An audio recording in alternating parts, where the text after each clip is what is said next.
हम कूद जाएंगे, भगवान के द्वारा दिए गए ज्ञान से अंदर का शुद्धिकरण कर लेंगे तो देवी देवता बन जाएंगे, नहीं तो बंदर की जैसी दशा होगी। तो इस प्रकार से ये सृष्टि चक्र है। इसके नीचे हम जानेंगे भारत के उत्थान और पतन की कहानी की, किस प्रकार से हमारा भारत सोने की चिड़िया था, विश्व गुरु था, और वही भारत आज क्या बन गया, कंगाल बन गया है। इसका ऐसा पतन कैसे हुआ है?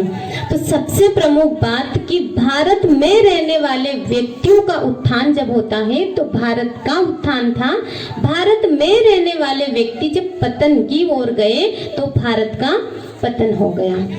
अब फिर से हमें सबको मिलकर के भारत का उत्थान करना। कहते ना, नारे तो लगाते बड़ा अच्छे से कि भारत की सेवा कौन करेंगे, तो क्या कहते, हम करेंगे, हम करेंगे, ऐसे कहते ना।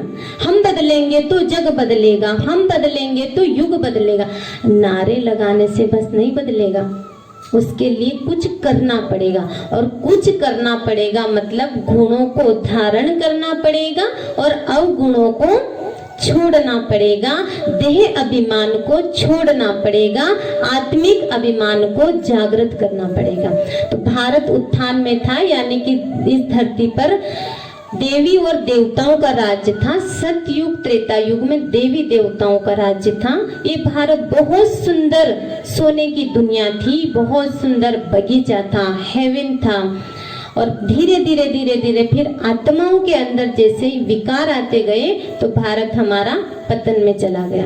पर इसको ऐसे समझ नहीं आएगा, इसको एक सुंदर सी कहानी है हमारे शास्त्रों में, हिंदू धर्म में भी है, मुस्लिम धर्म में भी है और बाइबिल में भी है। बाइबिल में दिखाते हैं एडम और ईव की कहानी। कुरान में जो आती है वो मुस्लिम धर्म में, उसमें दिखाते हैं एडम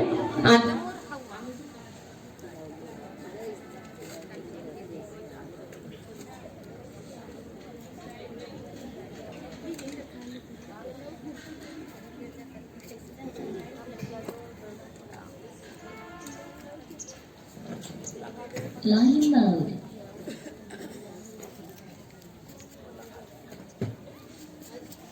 इसके ऊपर रखो, क्या दे दूँ इसको, खसता हूँ नहीं, उसी के ऊपर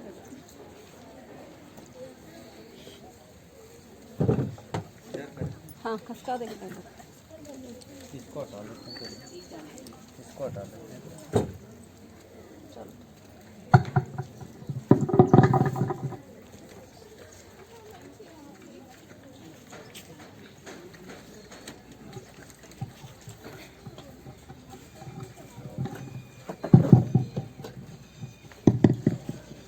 ओम शांति। हाँ, अब सभी थोड़ा सा इधर ध्यान से सुनना, कोशिश करना समझने की। बहुत सुंदर कहानी है, उसके आध्यात्मिक भाव को भी समझेंगे। तो हिंदू धर्म में आती है मनु और सतरूपा की कहानी। मनु सतरूपा हिंदू धर्म में कहते हैं, हमारे पुराणों में, शास्त्रों में। मुस्लिम धर्म में आदम और बीबी कहा गया है, और ईसाई धर्म में एडम और ईव कहा गया है। तीनों धर्म में एक जैसी कहानी, थोड़ा बहुत अंतर आता है, बाकी एक जैसी कहानी है। दिखाते हैं कि भगवान ने, परमात्मा ने एक बहुत सुंदर बगीचे का निर्माण किया, बहुत सुंदर बगीचे बनाया। उसमें रंग बिरंगे फूल थे, बहुत सुंदर खुशबूदार पुष्प थे, फल थे, और सब तरह से एकदम परफेक्ट वो बगीचा था। उसमें बहुत सुंदर महल बनाया, और भगवान ने मनु की रचना करी, और मनु से कहा, एक सतरूपा बनाई, स्त्री बनाई, और परमात्मा ने कहा कि मनु, ये सतरूपा तेरी सहयोगी रहेगी, और तुम दोनों जाकर के धरती पर जो मैंने बगीचा बनाया उस बगीचे में जाकर के रहो। वहाँ महल बनाया, उस महल में, बगीचे में जाकर के रहो। जो भी इच्छा पड़े वो करना, खाना पीना, किसी चीज की कमी नहीं है। जितने भी ऐशो आराम के साधन है सब उस बगीचे में उपलब्ध है, तुम वहाँ पे जाना, रहना। पर एक चेतावनी दी परमात्मा ने कि बगीचे के बीचों बीच में एक पेड़ है, ज्ञान वृक्ष। ज्ञान वृक्ष में जो फल आएंगे, उस ज्ञान वृक्ष के फल को तुम दोनों मत खाना। ज्ञान वृक्ष के फल को छोड़ करके जो भी इच्छा पड़े सब खाना, जहाँ भी इच्छा पड़े वहाँ जाना, पर ज्ञान वृक्ष के फल को हाथ मत लगाना, उसे मत खाना। तो दिखाते हैं कि मनु और शत्रुपा धरती पर आए और बहुत काल तक उस बगीचे में रहे, बहुत खुशी खुशी वो रहे, किसी चीज की कमी नहीं थी, अभाव नहीं था और बहुत सुखी जीवन था उनका। एक दिन राजा मनु कहीं गए हुए थे, शत्रुपा अकेली थी, तो वो पेड़ के नीचे थी। बहुत अच्छा पेड़ था ज्ञान वृक्ष, दिखने में बहुत सुंदर, और उसके फल इतने रसीले फल दिखाई दे रहे थे, बहुत अच्छे फल थे। पेड़ के नीचे जैसे ही वो थी, फलों को देख रही थी कि परमेश्वर ने मना किया, भगवान ने मना किया, नहीं खाना, मतलब नहीं खाना है मुझे, बस देख रही थी। इतने में दिखाते हैं कि जो पेड़ था उसमें 5 फन वाला नाग था, नाग रहता था वहाँ पे। तो वो नाग निकल करके आता है और वो शत्रुपा से कहता है कि शत्रुपा, तुम्हें पता है इस पेड़ पर जो फल है ना, वो ज्ञान वृक्ष का फल है और इसमें बहुत ही टेस्टी फल है। जितने भी फल तुमने खाए ना, एक भी पेड़ के टेस्टी फल नहीं है, इतने इस पेड़ के ऊपर है।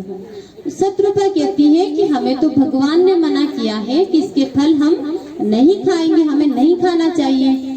तो जो वो था नाग था, उसे बाइबल में शैतान कहा गया है। तो जो शैतान था वो कहता है शत्रुपा से कि शत्रुपा, आप ये बताओ कि फल खाने के लिए मना क्यों किया।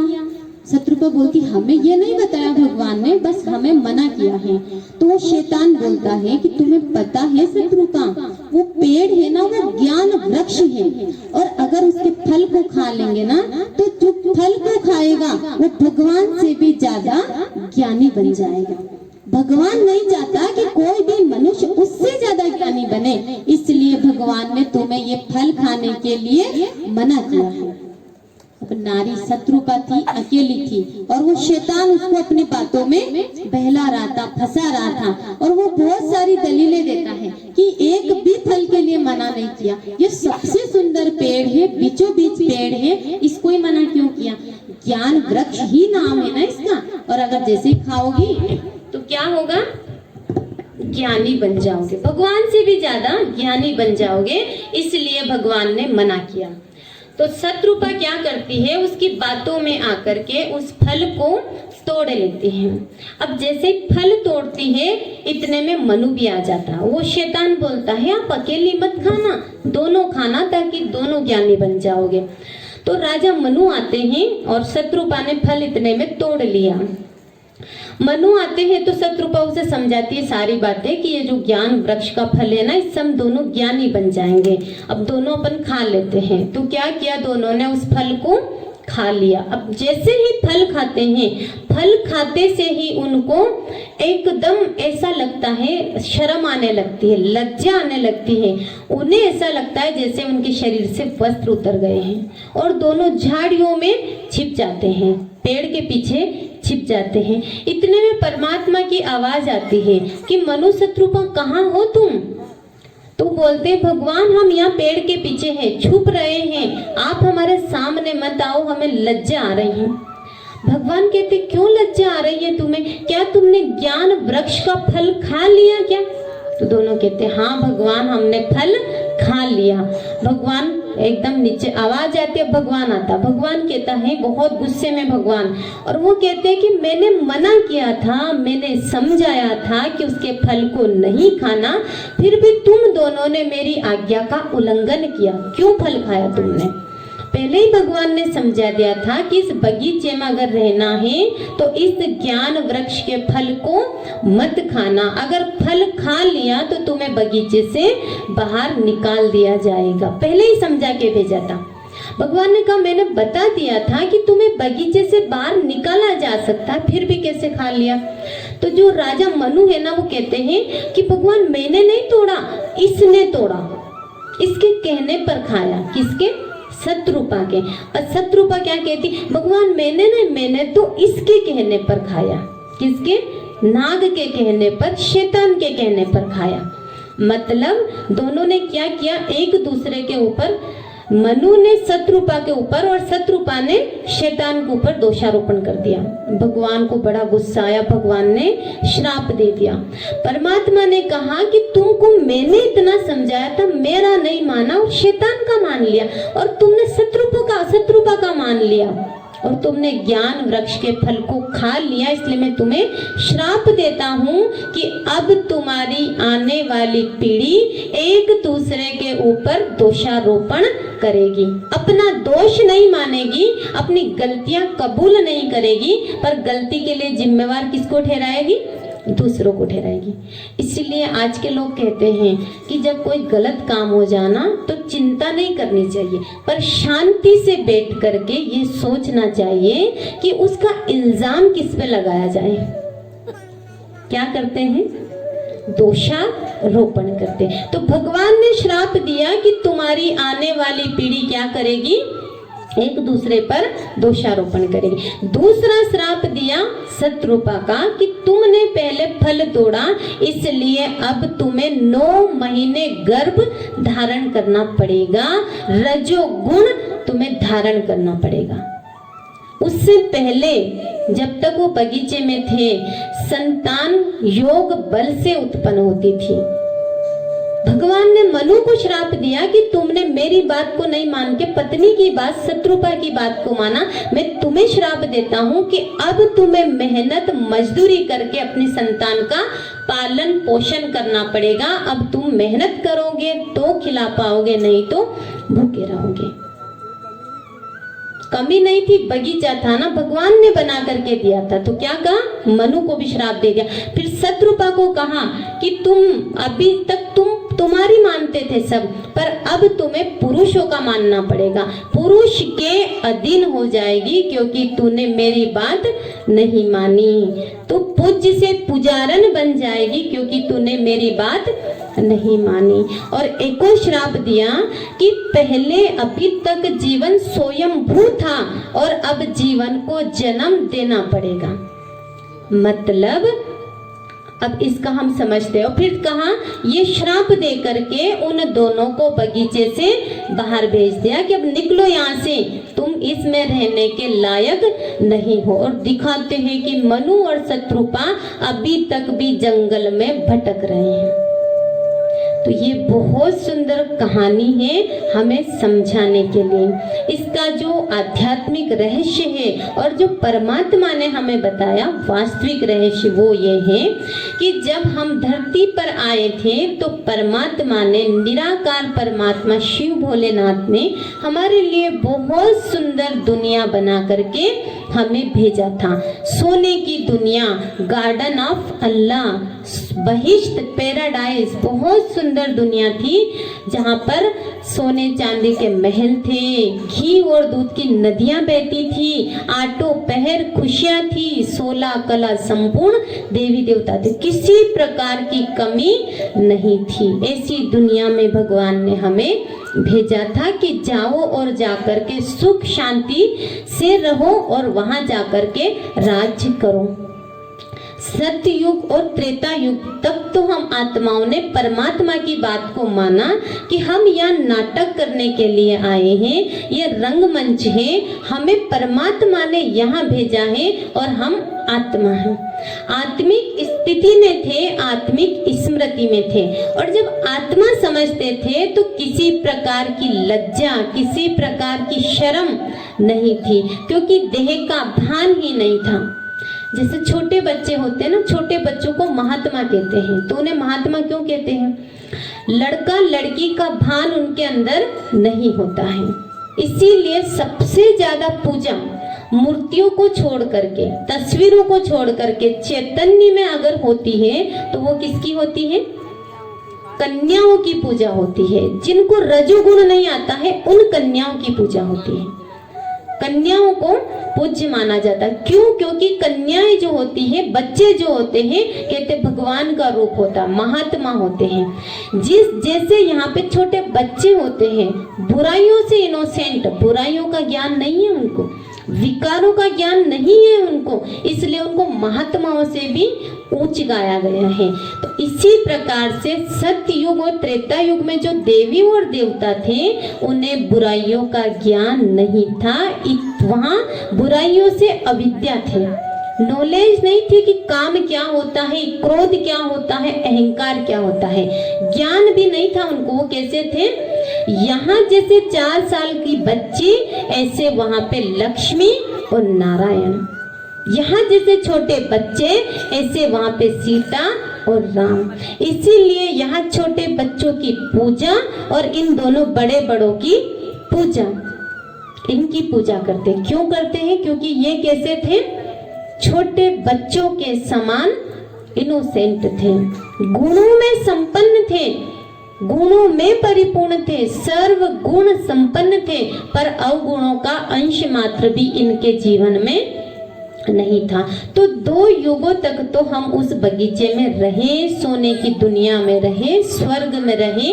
और भारत जो स्वर्ग था, बैकुंठ था, बगीचा था, वो यहाँ भारत ही था। भारत भूमि ही विश्व गुरु थी, सोने की चिड़िया थी।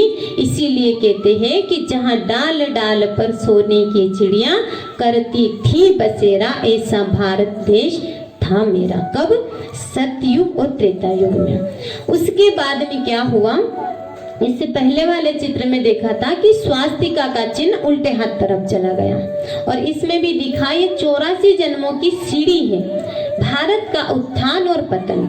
तो सतयुग में 8 जन्म लेते हैं हम, त्रेता युग में 12 जन्म लेते हैं। 8 जन्म लेते हैं, इसीलिए सतयुग में जन्माष्टमी मनाते हैं श्री कृष्ण जी की। यानी कि जो सतयुग में रहेंगे वो श्री कृष्ण जी रहेंगे, और त्रेता युग में जब रहेंगे राजा तो वो श्री रामचंद्र जी रहेंगे, और इसीलिए उनकी राम नवमी मनाई जाती है। तो सतयुग में श्री कृष्ण श्री राधे वही बड़े होकर के श्री लक्ष्मी श्री नारायण बनते हैं। फिर वही उतर करके त्रेता युग में आते हैं। त्रेता युग में राम का राज्य आता है, राम सीता का राज्य आता है। सतयुग में सिर्फ 9 लाख जनसंख्या होती है, त्रेता युग में 33 करोड़ जनसंख्या हो जाती है। इसीलिए दिखाते हैं कि श्री कृष्ण जी के 9 लाख गैया थी। तो कोई गैया मतलब इतनी गायें थोड़ी थी, 9 लाख जनसंख्या थी सिर्फ भारत भूमि में श्री कृष्ण जी की राजधानी में, या उस समय स्वर्ग में, सतयुग में। त्रेता युग आते आते जनसंख्या 33 करोड़ हो जाती है। इसीलिए हम 33 करोड़ देवी देवताओं की पूजा करते हैं, 33 करोड़ देवी देवताओं का गायन है। तो इस प्रकार से बहुत सुंदर हमने 2 युगों तक परमात्मा की बातों को माना और विकारों में नहीं गए। उसके बाद में 2 युगों के बाद में क्या किया, नर और नारी। सतयुग में जो क्या थे वो लक्ष्मी नारायण, त्रेता युग में राम और सीता। ग्रस्त आश्रम था, पवित्र ग्रस्त आश्रम। सतयुग और त्रेता युग में जीवन स्वयंभू था, मतलब योग बल से संतान उत्पन्न होती थी, भोग बल वहां पर नहीं था। इसीलिए तो इनकी पूजा होती है। यहाँ पर भी गृहस्थी, वो भी गृहस्थी थे, अगर वो भी ऐसे भोग बल से संतान उत्पन्न करते थे तो यहाँ वालों में और उनमें क्या अंतर है, पर उनमें क्या था, योग बल से संतान उत्पन्न होती थी। इसीलिए शास्त्रों में दिखाया है जितने भी पांडव हैं उनका जन्म कैसे हुआ, इंद्र से, अश्विनी कुमारों से, मंत्रों के द्वारा जन्म हुआ, मंत्र उच्चारण किए और बच्चे हाथ में आ जाते थे। राम जी का जन्म कैसे हुआ, योग बल से, गर्भ से नहीं हुआ। श्री कृष्ण जी का जन्म कैसे हुआ, योग बल से। किसी भी, सीता जी मटके से निकली, हनुमान जी कान से निकले, गणेश जी को सीता जी ने हल्दी से बना दिया। मतलब जितने भी देवी देवता है सबका जन्म कैसे दिखाया, किसी भी देवी को गर्भावस्था धारण करते हुए नहीं दिखाया, किसी को प्रसव पीड़ा झेलते हुए किसी भी शास्त्र में नहीं दिखाया, क्योंकि वह रजोगुण ही नहीं था, वहां पे वासनाएं नहीं थी। तो योग बल से संतान उत्पन्न होता था, यानी कि जीवन स्वयंभू था। उसके बाद में क्या हुआ, मनु और शत्रुपा, यानी कि उन्हीं देवी देवताओं ने द्वापर युग में जब आए तो क्या बन गए, नर नारी बन गए। और फिर आत्मिक पावर जब कम हो गई, परमात्मा को धीरे धीरे भूलते गए, बगीचे में रहते रहते इतना फंस गए कि उसको अपना समझ लिया। नाटक करते करते करते इतना ज्यादा हम उसमें लिप्त हो गए कि उस नाटक को ही असली समझ लिया। और क्या किया, द्वापर युग में भोग बल में बदल गया। योग बल जो था वो योग ज्ञान वृक्ष के फल को खा लिया, ज्ञान खत्म हो गया और नर नारी बन गए भोगी। काम, क्रोध, लोभ, मोह, ईर्ष्या, नफरत, देह अभिमान आ गया। और जैसे ही देह अभिमान आया तो क्या आ गया, लज्जा, शर्म, भान आ गया ना, मैं नारी हूं और ये नर है, तो क्या हो गया, नर और नारी का भान आया। तो फिर क्या उत्पन्न हो गया, काम वासना जागृत हो गई। और काम वासना जब जागृत हुई, कामुकता में जब गए तो फिर लज्जा आना शुरू हो गई। और जब जैसे ही काम वासना में गए, काम विकार में गए, तो भगवान ने स्वर्ग से निकाल करके, ब्रह्मा के दिन से निकाल करके कहाँ आ गए, ब्रह्मा की रात यानी कि द्वापर में आ गए, उल्टे रास्ते पर आ गए, स्वर्ग से निकल करके नरक में आ गए, क्योंकि विकारों में आ गए। जो सीता पंचवटी में थी, राम और लक्ष्मण के साथ थी, वही सीता कहाँ आ गई, रावण की जेल में आ गई। और द्वापर युग से रावण का राज्य शुरू हो गया, बुराइयों का राज्य शुरू हो गया। रावण, कंस, दुर्योधन, दुशासन सब द्वापर युग से आना स्टार्ट हो गए। जैसे ही दुख आया तो कौन याद आया, भगवान याद आया। तो सबसे पहले 12 ज्योतिर्लिंग बनाए परमात्मा निराकार शिव भगवान के, उनकी पूजा करी। और फिर धीरे धीरे जो देवी देवता होकर गए हैं सतयुग और त्रेता युग में, उनके मंदिर बनाए और उनकी पूजा करना शुरू कर दिया, क्योंकि ये थे पूज्य और हमारे अंदर बुराइयां आ गई, इसलिए हम बन गए पुजारी। और इसीलिए इनके मंदिर में जाकर के क्या कहते हैं, ये थे निर्विकारी और हम बन गए विकारी। इसीलिए इनके मंदिर में क्या कहते हैं, मैं मूरख खल कामी कृपा करो भरता। क्या हूं मैं, मूरख हूं क्योंकि मैं कामी हूं, काम वासना में चला गया, इसलिए मैं मूरख हूं। और आप कैसे हो, सर्वगुण संपन्न, 16 कला संपूर्ण, संपूर्ण निर्विकारी, प्यार के सागर, आनंद के सागर। क्योंकि आपने परमात्मा की बात को माना और हमने भगवान की बात को नहीं माना, और हमने ज्ञान वृक्ष के फल को खा लिया। ज्ञान खत्म हो गया कि मैं आत्मा हूँ, मैं भगवान की संतान हूँ, यहाँ नाटक करने के लिए आई हुई हूँ, यहाँ हमें अटकना नहीं है। यह नाटक है, नाटक मतलब ना अटक किसी में, पर हमने क्या किया, अटक गए। इसलिए हम क्या कहते हैं, अपने ही मुंह से कहते हैं ना, मैं मूर्ख, मूर्ख हूं ना। जो साथ नहीं चलने वाले हैं, जो विषय विकार है, उनमें एकदम डूब रहे हैं। इसीलिए क्या कहते हैं आरती में फिर लास्ट में, विषय विकार मिटाओ पाप हरो देवा। क्योंकि मैं कैसी बन गई हूँ, काम, क्रोध, लोभ, मोह, अहंकार, ये सारे विषय विकार क्या किया, फल खा लिया, विकारों में चले गए। विकार अंदर है, इसलिए हे परमात्मा अब उन विकारों को मिटाओ। और क्या कर रहे हैं यहाँ पे, और उलझते जा रहे हैं। इसलिए परमात्मा कह रहे हैं कि पूजा पाठ के साथ साथ अपने अंदर भी उन अच्छाइयों को धारण करें, खुद पूजन योग्य बने। कन्या जब कुंवारी होती है, जब तक वो रजस्राव से दूर होती है, तब तक वो पूजन योग्य होती है। जैसे ही विवाह हुआ, कन्या सबकी पूजा करना प्रारंभ कर देती। क्यों? क्योंकि पहले वो निर्विकारी थी और अब वो विकारी बन गए। तो ये सारा जो अंतर है ना देवी और देवता में, मनुष्य और स्त्री में, वो यही अंतर है। वो निर्विकारी थे, हम विकारी थे। वो हम भोगी हैं और वो योगी थे। तो हमें भी अगर उनकी दुनिया में जाना है तो क्या बनना पड़ेगा, भोगी तो है पर क्या बनना पड़ेगा, योगेश्वर परमात्मा शिव आए हैं योग सिखाने। तो उस योग के द्वारा अंदर के भोग को खत्म करके फिर से योगी बनना पड़ेगा।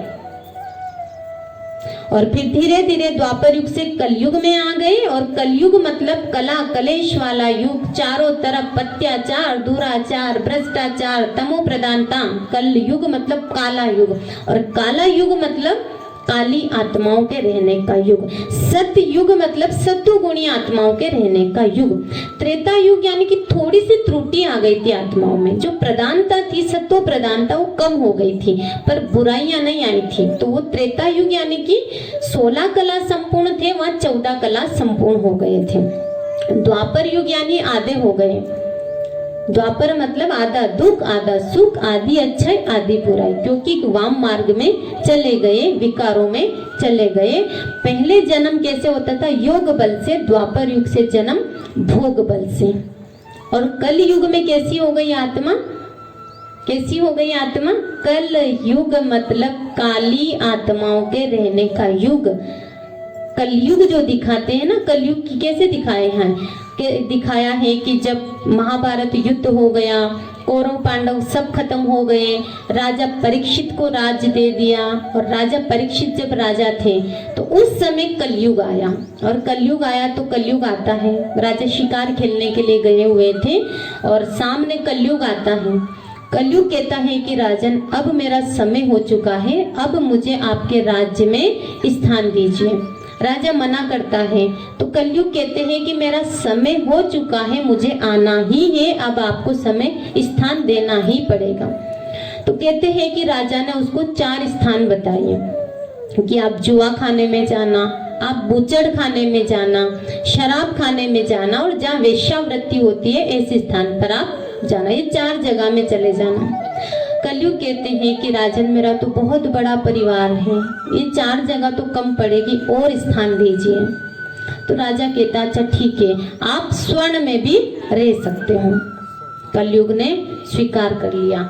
अब राजा ने जब उसको कहा था, उस समय मुकुट राजा का नीचे रखा हुआ था। अब जैसे राजा ने मुकुट पहना, सोने का मुकुट था राजा का, और जैसे मुकुट पहना तो कलयुग सिर पर जा बैठा, और जैसे ही कलयुग बैठा तो राजा का मस्तिष्क घुमा दिया। राजा महात्माओं सन्यासियों का इतना आदर करता था राजा परीक्षित, और जैसे ही कलयुग आया तो कलयुग ने, एक महात्मा जी बैठे हुए थे, उनके गले में राजा से नाग डलवा दिया।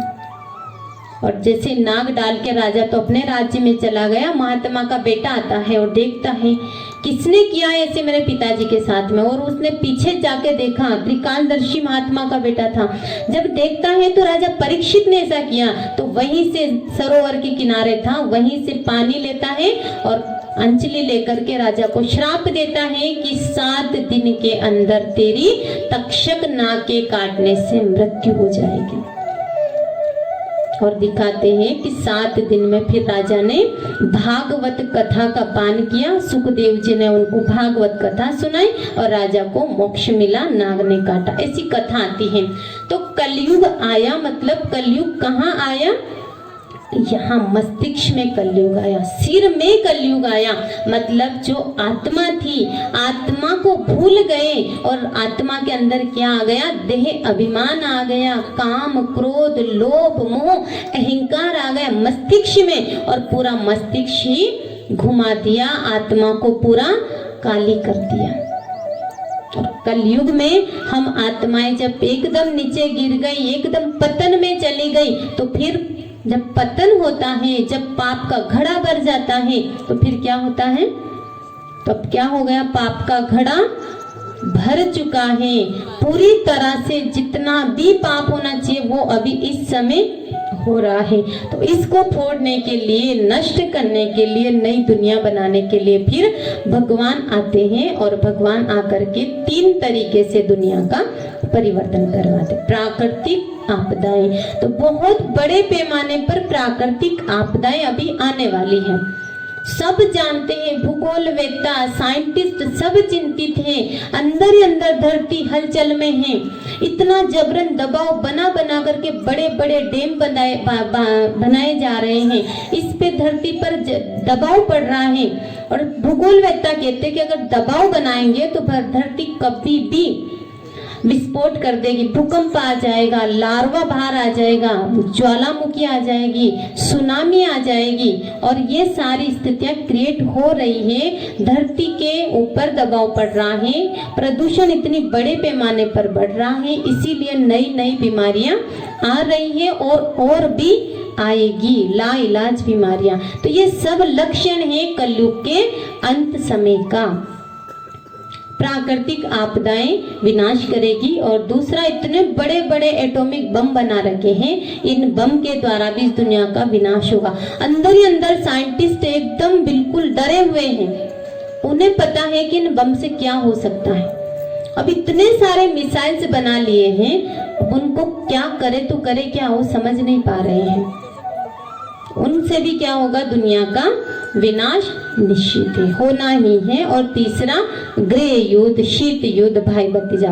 इसलिए अब हमें समय रहते समय के साथ बदल जाना है, क्योंकि जो भी हमने किया था द्वापर युग से कलयुग आते आते, उन कर्मों का हिसाब किताब भी हमें अभी ही चुकाना पड़ेगा। ये अंत समय चल रहा है, और अंत में शरीर के द्वारा, मन के द्वारा, संबंधों के द्वारा भांति भांति के पेपर आएंगे, और उन्हें खुशी खुशी हमें चुकाना ही होगा, क्योंकि जो भी होता है, जो भी हो रहा है, जो भी होने वाला है, हमारे ही कर्मों का हिसाब किताब है।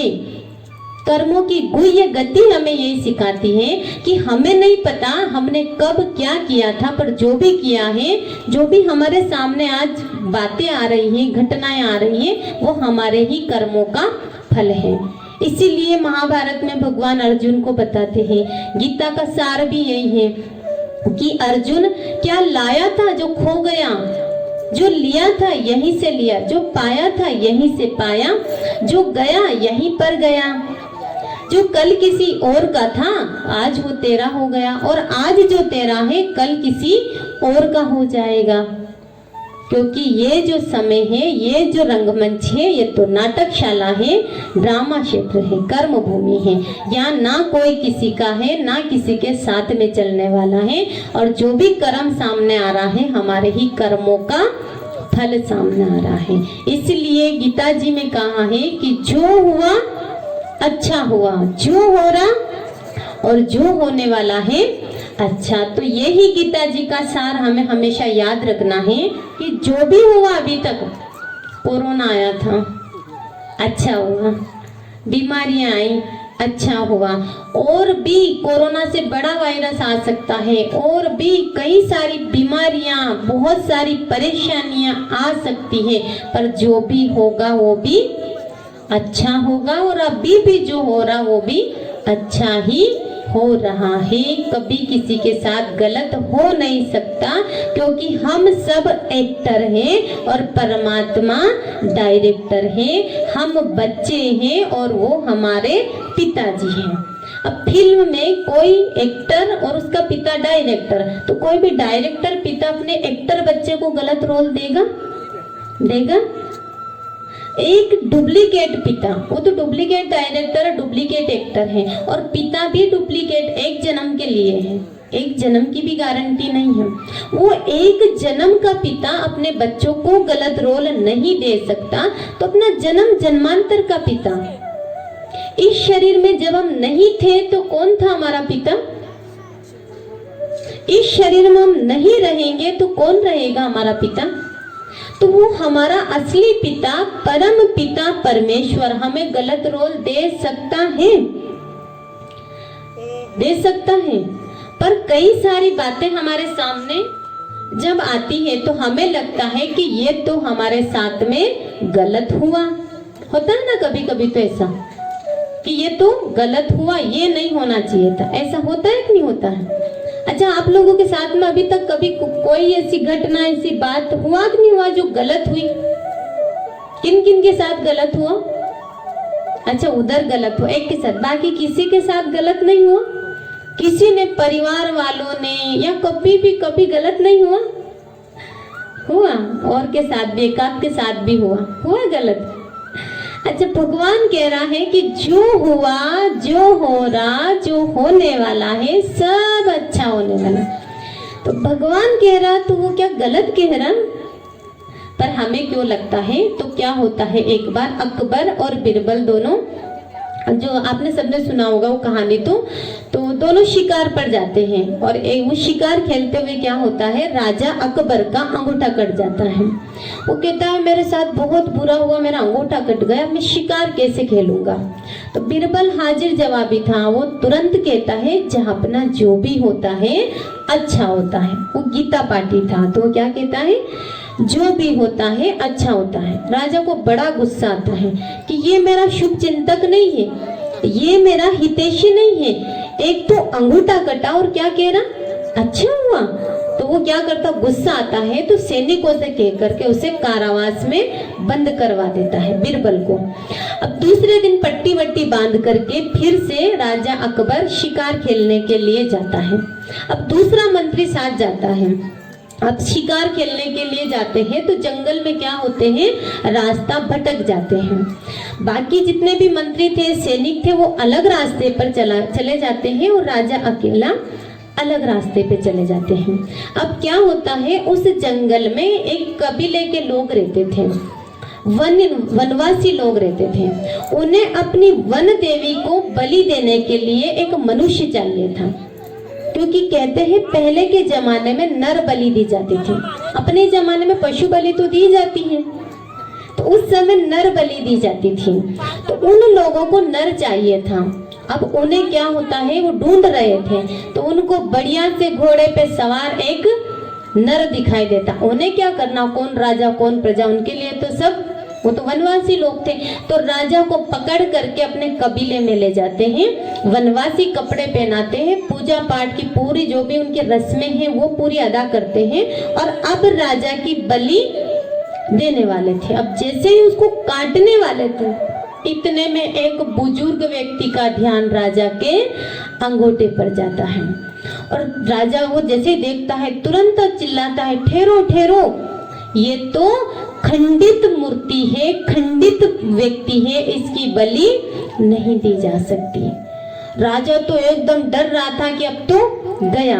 उनकी भाषा भी समझ में नहीं आ रही थी, राजा की वो बात भी नहीं मान रहे थे। पर अब क्या हुआ, जैसे अंगूठा दिखा, खंडित मूर्ति को खंडित चीज की बलि नहीं दी जाती है देवी को, तो वो उसको रोकते हैं और उसको तुरंत वहां से, वो जैसे वो बातें कर रहे तब क्या करे, किसको ढूंढे, इतने में वो प्राण बचा करके भाग जाता है और सीधा चुपके से, क्योंकि उसके सैनिक तक नहीं पहचान पा रहे थे, द्वारपाल तक नहीं पहचान पा रहे थे, तो भी वो पिछवाड़े से गुप्त द्वार से वो अंदर आता है और सीधा बिरबल के पास जाता है। बिरबल से हाथ जोड़ के माफी मांगता है और कहता है कि बिरबल तूने जो कहा था ना वो बिल्कुल सही निकला, कि मेरे साथ जो भी हुआ था उस दिन सही हुआ था, नहीं तो मैं मारा जाता, पर मुझे माफ कर दे कि मैंने तेरे साथ में गलत किया। बिरबल कहता नहीं जहांपना, आपने बहुत अच्छा किया, क्योंकि जो भी होता है बहुत अच्छा होता है। राजा कहता है ये समझ नहीं आ रहा, मैंने तेरे साथ अच्छा कैसे किया? अच्छा बताइए कैसे अच्छा किया, आ गया समझ में कैसे अच्छा किया? वो बोलता है जहाँ अपना मैं आपके साथ चलता, आप तो अंगूठे की वजह से बच जाते, पर मैं मारा जाता। तो हुआ ना, ये तो एक कहानी है, पर हमारे साथ में भी जो भी होता है अच्छा होता है। हमें बुरा क्यों लगता है? क्योंकि हम एक काल को देखते हैं, हम सिर्फ वर्तमान को देखते हैं, ना तो भूत का पता ना भविष्य का पता। इसलिए हमें क्या लगता है, मेरे साथ तो गलत हुआ, इसके साथ तो गलत हुआ, इसके साथ तो गलत हुआ। जैसे हम सीरियल देखते हैं, अब आप लोग रोज सीरियल देखते हो और मैं लास्ट एपिसोड, महा एपिसोड, और उस दिन आके आपकी टीवी के सामने बैठ जाऊं और उस दिन क्या होगा, जिसने जो भी षड्यंत्र रचा होगा उसका पर्दाफाश होगा, उसको पुलिस पकड़ेगी या उसको लोग मिलकर के पीटेंगे। अब जैसे ही उसको पुलिस ले जा रही है, लोग मिलके मार रहे हैं, तो आप लोग क्या करोगे, ताली बजाओगे, अरे बड़ा अच्छा हुआ, बड़ा अच्छा हुआ। आप लोग ताली बजा रहे हो, उसको मार रहे उस पे, और हम लोग अगर पहली बार देखेंगे तो क्या कहेंगे, अरे कैसे लोग हैं भाई, ये कितना बुरा हो रहा उसके साथ में, ये सारे लोग बेचारे अकेले व्यक्ति के साथ में मिलकर कितना गलत कर रहे हैं और ये सब ताली बजा रहे हैं, इसके साथ तो गलत हो रहा ना। आपको भी मना करें, कैसे हो आप भी, उसके साथ इतना बुरा हो रहा और आप लोग ताली बजा रहे, तो आप लोग क्या कहोगे, अरे बहन जी, आपने पहले नहीं देखा इसने क्या क्या कांड किए थे? आप नहीं जानती हो, ये पहले बहुत परेशान कर चुका सबको, इसने इतने लोगों को फंसाया, इसलिए इसके साथ तो ऐसा ही होना चाहिए। क्यों? क्योंकि आपको पास्ट पता है और वर्तमान भी पता है कि इसने पहले क्या किया था और इसका फल ऐसा मिल रहा, तो आपको पता है मिलना चाहिए। मुझे वर्तमान पता है, इसलिए मुझे लग रहा ऐसा नहीं होना चाहिए। इसी प्रकार से हमारे घर में, परिवार में, संबंधों में, रिश्तों में जो भी होता है, जवान बेटे की मृत्यु हो गई तो भी क्या कहेंगे? बुरा हुआ। क्या कहेंगे? बुरा नहीं हुआ, अच्छा ही हुआ, क्योंकि हो सके उसका हिसाब किताब इतना ही था, इससे ज्यादा और वो लास्ट में हमें मार के जाता। जितना जिसका दाना पानी है इतना ही रहेंगे। तो जो भी होता है, कितना भी बुरा से बुरा हो जा, पर उसे हमें बुरा समझना नहीं है, क्योंकि भगवान ने हमें यही समझाया है कि जो भी हो रहा है, होने वाला है अच्छा। और अभी आपको बता दें कि इतना अच्छा होने वाला, पूरी दुनिया का विनाश होने वाला है। जो बड़े बड़े महल बना रहे हैं ना आप लोग, नए नए मकान खरीद रहे हैं, बढ़िया से बैंक बैलेंस जमा कर रहे हैं, सब धरा का धरा पर धरा का धरा रहने वाला है। बहुत अच्छा होने वाला है कि विनाश होने वाला है। अच्छा होने वाला है कि नहीं होने वाला है? क्यों अच्छा है? क्योंकि विनाश के बाद में क्या होता है? रात के बाद में क्या होता है? सवेरा होता है। तो विनाश के बाद में बहुत सुंदर नए बगीचे की, नई दुनिया की, सोने की दुनिया, स्वर्णिम दुनिया, श्री कृष्ण जी की दुनिया धरती पर आने वाली है। इसलिए क्या होने वाला है? बहुत अच्छा होने वाला है, क्योंकि इस धरती पर श्री कृष्ण जी आने वाले हैं। और आपको बता दें कि अभी जो युग चल रहा है, संगम युग चल रहा है। शास्त्रों में ब्रह्मा जी की आयु 100 वर्ष बताई गई है। 100 वर्ष मतलब 100 वर्ष का संगम युग होता है। भगवान जैसे ही साधारण मनुष्य के तन में आते हैं और उनको नाम देते हैं प्रजापिता ब्रह्मा, और परमात्मा 100 साल तक इस धरती को बदलने का, मनुष्यों को बदलने का कार्य करते, दिव्य और अलौकिक कार्य करते हैं।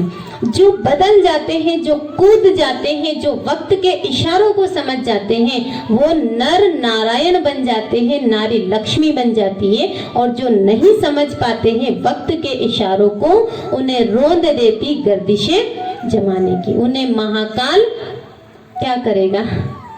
पीस देगा, विनाश होगा। तो इस प्रकार से 100 साल है संगम युग का, और भगवान को धरती पर आए 84 साल हो चुके हैं। 100 में से 84 साल बीत गए हैं। अभी बहुत गई, थोड़ी बची, थोड़ी भी अब जाए। इसलिए अब समय व्यर्थ नहीं गंवाना है। अब जाग मुसाफिर जाग, बहुत दिन सो लिया। अब अंत समय चल रहा है। तो इसलिए ये जो हमारा परमात्मा ने हमें बताया है, ये कर्मों की गति को जानते हुए कि सतयुग त्रेता युग में सुकर्म थे, द्वापर कलयुग में विकर्म किए। अब बोया बीज बबूल का तो फूल कहाँ से आ, बबूल ही आएंगे। जो भी हिसाब किताब आ रहे हैं, खुशी खुशी से उनको चुकतू करना है। लेन देन जो भी है तुरंत चुका दो। दुख दे रहा कोई तो तुरंत क्या दो उसको? दुख दो। दुख दिया था और 1 गुना दिया था, और 1 का पदम गुना होकर के हमारे पास में आ रहा है। होता है ना दुनिया में, आप जैसे एफडी करवाते हो तो फिर उसकी 5 साल 3 साल के बाद में ब्याज मिलता है कि नहीं मिलता है? और ब्याज का भी ब्याज मिलता है दुनिया में, चक्रवृद्धि ब्याज। अब जब दुनिया में आप लोगों को ब्याज का भी ब्याज मिलता है, चक्रवृद्धि ब्याज, तो क्या कर्मों का चक्रवृद्धि ब्याज नहीं चलता होगा? आज से 20 साल पहले आपने अगर किसी से 100 रुपए लिए हैं, अब कितना देना पड़ेगा? वो 100 रुपए हजारों में बदल जाएंगे कि नहीं बदल जाएंगे? आज से 20 जन्म पहले आपने किसी को 1 थप्पड़ मारा था, अब वो कितना मारेगा? सोच लो। वो तो गला भी काट देना तो भी खुशी खुशी स्वीकार कर लेना चाहिए, क्योंकि उसको मारा था और अब वो क्या कर रहा है, ब्याज का भी ब्याज, मूलधन तो है ही सही थप्पड़, पर उसका चक्रवृद्धि ब्याज चल रहा है। कर्मों की गुह्य गति, और जहां करेंगे जैसे करेंगे, अगर थोक में करेंगे तो थोक में मिलेगा, अकेले में करेंगे तो अकेले में मिलेगा, पर कर्मों का फल भोगने से हम बच जाए ऐसा हो नहीं सकता। क्योंकि इस ड्रामा का डायरेक्टर कौन है, पिता, और उसके तो सब बच्चे हैं, किसके साथ इंसाफ किसके साथ ना इंसाफ करेगा, इसलिए वो कुछ नहीं करेगा। कर्म हम करेंगे, फल भी हमें भुगतेंगे। थोक में करेंगे तो थोक में कैसे भुगतेंगे, अगर जैसे कोई व्यक्ति गलत खान पान कर रहा है, क्योंकि अभी खान पान पे कोई ध्यान नहीं दिया जा रहा है, धोखा दे रहा है, किसी को दुख दे रहा है, अगर थोक में मिलके हम गलत खा रहे हैं, जैसे कि किसी पार्टी में हम गए, हमने नॉनवेज खाया, अब नॉनवेज खाया तो खाने वाले लोग, बनाने वाले लोग, उस जानवर की हत्या करने वाले लोग, ये सारे के सारे लोग उस जीव हत्या के दोषी हैं। क्योंकि अगर खाते नहीं तो बनाते नहीं, बनाते नहीं तो कटता नहीं। खाने वाला ये नहीं सोचे कि मैंने थोड़ी मारा है, सारे के सारे क्या है, जीव हत्या के दोषी हैं। अब जब रिजल्ट आएगा उसका, जब भोगने की बारी आएगी, तो ये सारे के सारे लोग एक साथ इकट्ठे हो जाएंगे। और कैसे हो जाएंगे, बस में यात्रा करने के लिए जाते हैं, एक बस जा रही है बढ़िया, और एकदम जैसे ही पहाड़ी पर बस चढ़ रही और सामने बकरा आ गया, और बकरे को बचाने के चक्कर में ड्राइवर ने ब्रेक लगाया, और जो गाड़ी थी वो फिसली और गड्ढे में जा गिरी, या नदी में जा गिरी, या कहीं पे एक्सीडेंट हो गया। और फिर उसमें पढ़ने में आता है कि बेगुनाह लोगों की जान उस ड्राइवर की वजह से चली गई, ड्राइवर की वजह से नहीं गई। ये सारे के सारे लोग क्या थे, उस बकरे की हत्या के दोषी थे। और बेगुनाह लोग जो होते हैं ना, वो पढ़ने में आता है कि एक बच्चे का तो बिल्कुल खरोच भी नहीं आई, होता है ना ऐसा। अभी जीरापुर में एक्सीडेंट हुआ था, खाटू श्याम के यहाँ से आ रहे थे, बहन थी, बहन के बच्चे थे, भाई के बच्चे थे, एक छोटी सी बच्ची बच गई, एक खरोच भी नहीं आई। जो बेगुनाह लोग होते हैं उनको खरोच भी नहीं आती है, क्योंकि इस दुनिया का जो डायरेक्टर है वो किसी भी निर्दोष व्यक्ति को दंड दे दे ऐसा हो नहीं सकता। क्योंकि ये जो है कर्मों का जो ज्ञाता है भगवान है, और भगवान किसी निर्दोष को दंड नहीं देता, बेगुनाह लोग को दंड नहीं मिल सकता। और जो दोषी है, जितना जिसका दोष, कोई मरेंगे, कोई के हाथ पांव टूटेंगे, कोई लूले लंगड़े हो जाएंगे, पर सबको अपने कर्मों के हिसाब से भुगतना ही पड़ेगा। तो अभी जो हमारे सामने आ रहा है, चारों तरफ से आ रहा है और आएगा, तो उसको क्या करना है, भुगतना तो है, पर कैसे। तो सीता जी ने अपनी स्थिति को कैसे बना लिया था, रावण तो था, रावण की लंका भी थी, पर रावण की लंका में होते हुए भी सीता जी कैसी थी, रावण को ललकारा कि अब आके बता तू मुझे, रावण की लंका में होते हुए कैसे रहना है, अपनी आंतरिक स्थिति को मजबूत बनाना है, परमात्मा की याद से अंदर के विकर्मों को नष्ट करना है। तो इस रावण की लंका में रहते हुए भी हम अशोक वाटिका, इस शोक की दुनिया में रहते हुए भी हम अशोक रहेंगे, शोक नहीं होगा। जो जा रहा उनके लिए, जो जाएंगे उनके लिए शोक नहीं होगा। तो अपनी स्थिति को ऐसा बनाना है। अब कल हम समझेंगे राजयोग के बारे में कि कैसे हम परमात्मा से कनेक्शन जोड़े, भगवान को कैसे याद करें, और परमात्मा की याद से क्या क्या प्राप्तियां होगी, ये हम जानेंगे कल राजयोग के बारे में। तो सभी लोग कल जल्दी आइएगा, क्योंकि कल समापन भी है, कल अंतिम भी रहेगा, महाप्रसादी रहेगी, इसलिए कल सभी समय पर आ जाइएगा, 2 बजे आ जाइएगा सभी, ताकि हम समय पे शुरू करें। और जितना भी हमारा बचा हुआ है, क्योंकि ये जो भागवत कथा है आप लोगों को भी पता है कि 7 दिन का होता है, 7 दिन की कथा को हम 5 दिन में कर रहे हैं, तो बहुत सारा अभी हमारा छूटा हुआ है। अगर आप लोग कल समय पर आ जाएंगे तो जो भी छूटा है हम कल कवर करने की कोशिश करेंगे। तो अभी सभी कुछ समय के लिए पूरी तरह से दुनिया को भूल करके इस पंचवटी में स्थित हो जाएं। और उस निराकार परमात्मा का शुक्रिया करेंगे कि आपने हमें इतना सुंदर ज्ञान दिया, स्वयं की पहचान दी, समय की पहचान दी। तो भगवान का धन्यवाद करेंगे और स्वयं को चार्ज करेंगे। सभी थोड़ी देर के लिए एकदम स्थिर होकर के बैठ जाएं।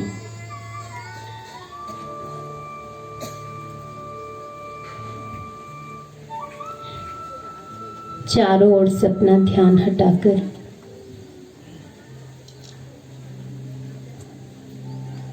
स्वयं पर केंद्रित करें। अपने ध्यान को पूरे शरीर के एक एक अंगों से हटाएं। ये शरीर मेरा क्षेत्र है।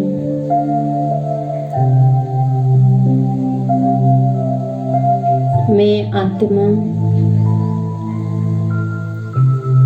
क्षेत्रज्ञ हूँ।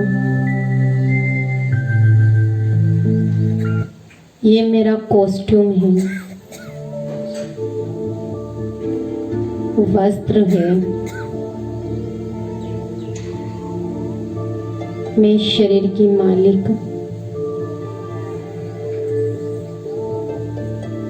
सत्वगुणी आत्मा हूँ। देखे स्वयं को।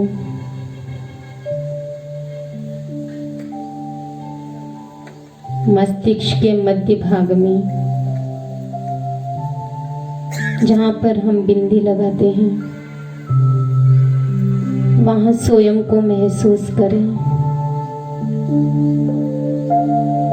भ्रकुटी तख्त पर मैं दिव्य ज्योति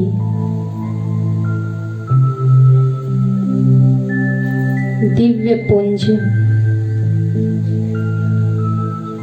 चमक रहा हूँ। महसूस करें स्वयं की शक्तियों को। मैं आत्मा सुख स्वरूप हूँ,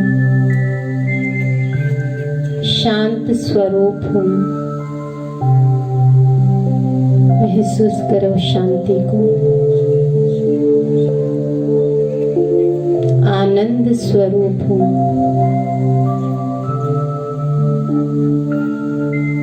देखें, भ्रकुटी से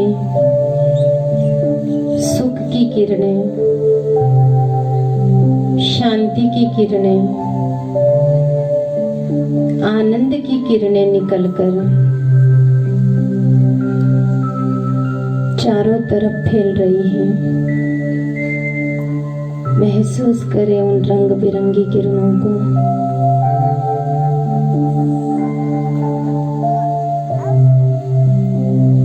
पूरा ध्यान स्वयं पर केंद्रित। सिर्फ मैं आत्मा, अकेली आत्मा,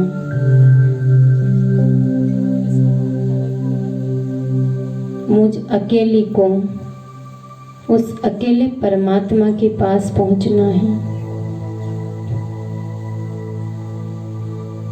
मैं उस राम की सच्ची सीता हूँ।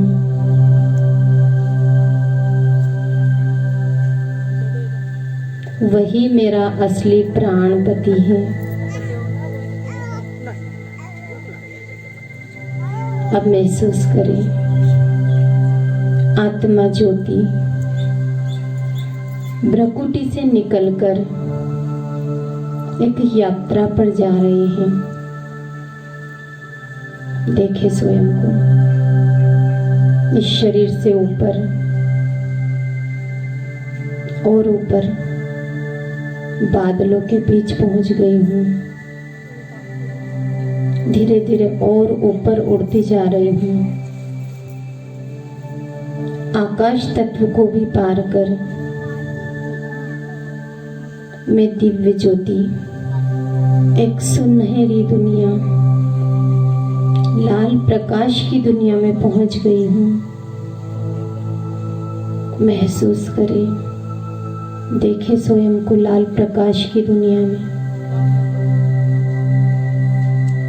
चारों ओर सुंदर प्रकाश ही प्रकाश फैला हुआ है। ये मेरा घर शांति धाम, परम धाम है। यहाँ पर मेरे पिता परमात्मा विराजमान है। देखिए उस महाज्योति को, निराकार शिव बाबा को महसूस करें। शिव बाबा से दिव्य रश्मियां निकलकर मुझ आत्मा में प्रवेश कर रही है, जिससे मुझ आत्मा के जन्म जन्मांतर के पाप भस्म हो रहे हैं। मैं शुद्ध सत्वगुणी बनती जा रही हूँ। मैं चार्ज होती जा रही हूँ। अब धीरे धीरे वापस इस सृष्टि रंगमंच पर आ जाए। ब्रट कुटी की कुटिया में बैठ जाए और भगवान से धन्यवाद दे परमात्मा को, और मन ही मन दृढ़ संकल्प करे कि मुझे अब जरूर बदलना है। सदैव निराकार राम की याद में रहना है और अपने मन को लक्ष्य देकर मर्यादाओं की लकीर के अंदर रहकर मुझे कर्म करने हैं। मुझे इस दुनिया को सतयुग बनाना है। मुझे लक्ष्मी बनना है, नारायण बनना है और कुछ समय के लिए खो जाए परमात्मा की याद में।